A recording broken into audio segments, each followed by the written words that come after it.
Well, corruption doesn't always live in dark corners. In South Africa, where it's almost endemic, all kinds of people find themselves on the wrong side of the law. When the Digital Vibe story broke, many felt shocked and surprised at possible misdeeds by Health Minister Dr. Zweli Mkhize. He had such a good track record. So what are the environmental and organizational factors that enable a culture of corruption? Well, we're going to speak now to the Institute of Security Studies Gareth Newham, where he leads the Justice and Violence Prevention Program. Gareth, thank you so much for your time. I'm quite fascinated in this culture of entrenched corruption, because not everybody who works in the public service or in a big corporate is a greedy, callous human being. There must be some kind of bubble or filter that makes people behave the way they do. Indeed, most human beings and most people will take their cues in what's acceptable in terms of the organizational culture that predominates in the environment in which they work. So if that organizational culture seems to be friendly towards people who misuse their positions, who don't follow the regulations, there's no accountability for doing so, and that's driven from the top of the organization, then it's very difficult for ordinary people further down in that organization to resist that. They might do that at a personal level. In other words, they might not necessarily be corrupt themselves, but more often than not, they will just turn a blind eye to it in order to keep their jobs.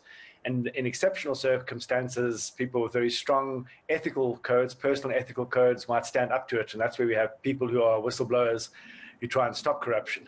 But generally, people will just follow what they see as the normal characteristics of that organization. So if you really want to stop corruption, you need to start at the top and make sure that the examples of how everybody in that organization needs to behave is led by those who have the most power in that organization.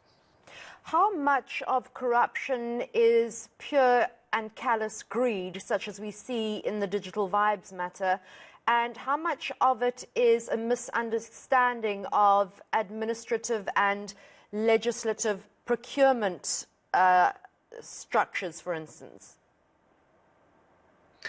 Well, typically it's greed. It's not really a misunderstanding. People who are serving at the highest levels of our administration are very aware of the various prescripts, regulations, legislation that's in place.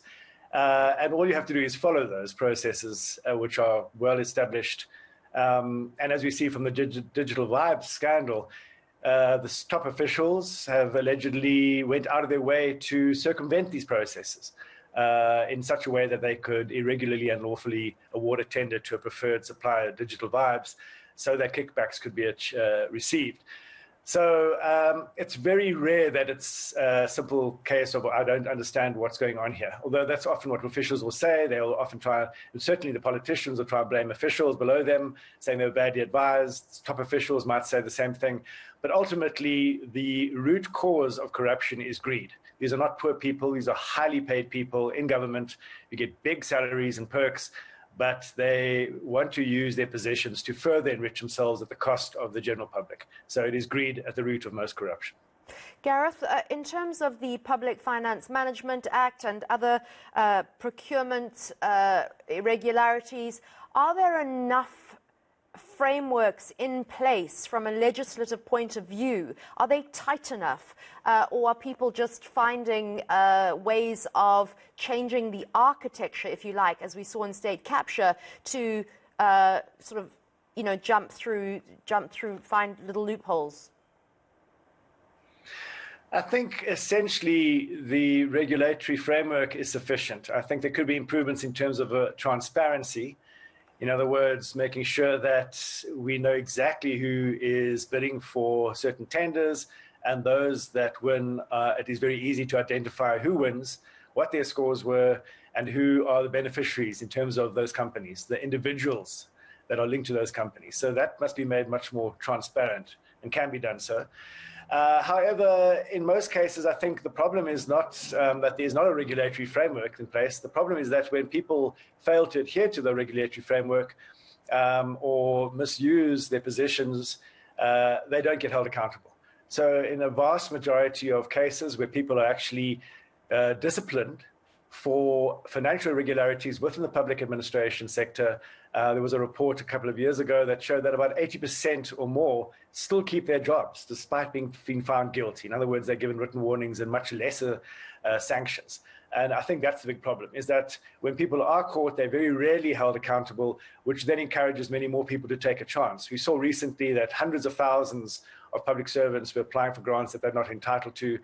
And that just goes to show that they think, well, I'll try it. If I don't get it, too bad. If I get caught, I'll just pay the money back, but I'll continue to earn a salary. So it's really about the culture of a lack of accountability for wrongdoing within the public administration sector. All right, thank you so much, Gareth Newham there from the Institute for Security Studies.